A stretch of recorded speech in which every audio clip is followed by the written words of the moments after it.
Welcome to the Other Inconvenient Truth with me, Stanton McFlurry. Today our topic is the energy crisis. What is the energy crisis? This is the shortfall or interruption of the provision of energy supply. What the hoo-ha is that? Well, what the hoo-ha is that? It's just a fancy way of saying if we keep using energy the way we are right now, we won't have enough left.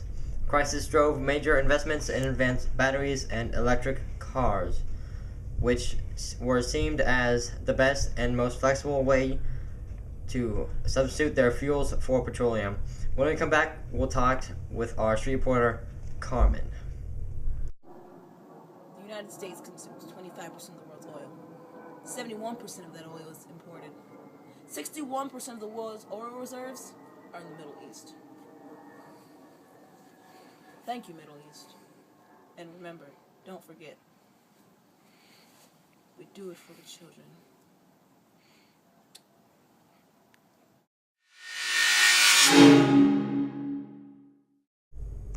Welcome back. And now, here we are with our street reporter, Carmen. Hey, Stanton McFlurry. So, tell us a little bit about the causes of this energy crisis. Well, it's true that the environment regulations have caused some increased energy demands and have restricted its supply to some extent.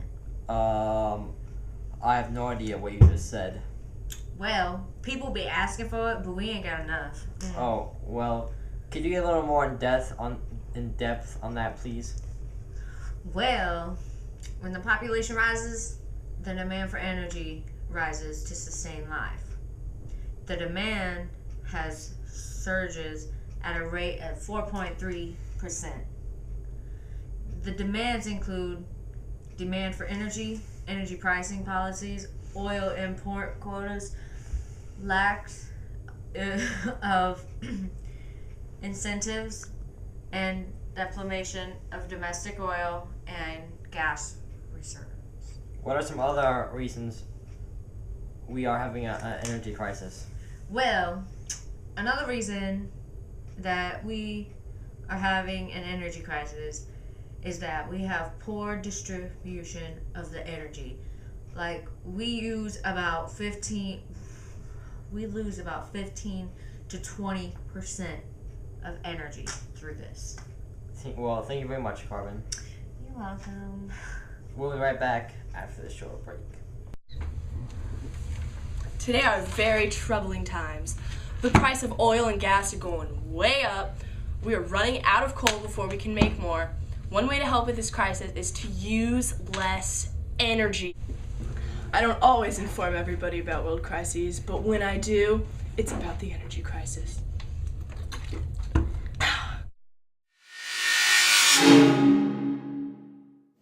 Thank you for joining the Other Inconvenient Truth. Now here's Janessa with What Really Grinds My Gears. Do you know what really grinds my gears, Stanton? Do you? No, not really.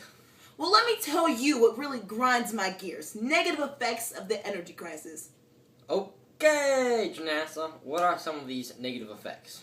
There are a lot out there, Stanton. For one, nuclear energy has a lot of negative effects. Some are that they explode and it cannot be used for a long, long, long time. It's like, hey, new idea, they're boom, gone. No! Things are all contaminated. We can look at the Japan nuclear power plant explosion as reference. If we use nuclear energy, then we could end up with a nuclear crisis. A nuclear crisis could be dire and long-lasting. Ain't nobody got time for that. I don't know why we keep thinking of new ideas and then they be going wrong. Maybe I want one of those ideas to work. Y'all know that don't nobody want to hear about all this failure. I think... Okay, well, that's enough right now. Thank you, Janessa. Now here's Sunshine Stormchild with solutions. What a beautiful day we're having, man. It's like the sun's giving us little baby kisses. I guess so. Well, man, you know this energy crisis thing, we can fix it, you know. There's so many possible solutions. We can expand opportunities for renewable energy production, such as wind, geothermal, and solar, on both onshore and offshore federal lands. We're making new jobs for the people who need them. It's like we're coming together as one, and we can hold hands and sing songs around one huge campfire of hope, dreams, and love. holding hands? Yeah, man. That's what's gonna bring us together. We can use LPG. Wait, what? We can use LPG as possible to replace the traditional fossil fuels within the next 20 years. That may be a long time, but it's for the next generation and the next one, so we can have a nice Mother Earth and we can love her like she loves us. We just have to understand that there is no single sustainable energy source which can replace all the polluting fuel sources on its own at the moment. Mother Earth is saying, come on, man, give me some of that good old human love. Now we're back with what really grinds my gears with Janessa. We are back, and this time we are talking about roadblocks. I'm not talking about the things in the street, but what's stopping us from solving these solutions for the energy crisis. Energy industries have been stalled with the development with economic, social, and environmental reasons. New requirements for this new energy facilities has been increasing. Also, resistance to them has been increasing as well. Ugh, what's wrong with us? The fact is, installing renewable energy technology requires a large amount of investment. This is arguably the single biggest factor in getting us the renewable energy.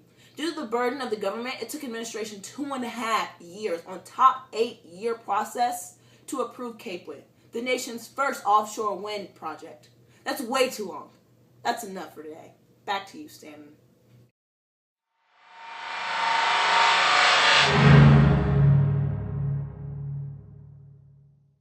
That's it for our broadcast. Thank you for watching The Other Inconvenient Truth with me, Stanton McFlurry.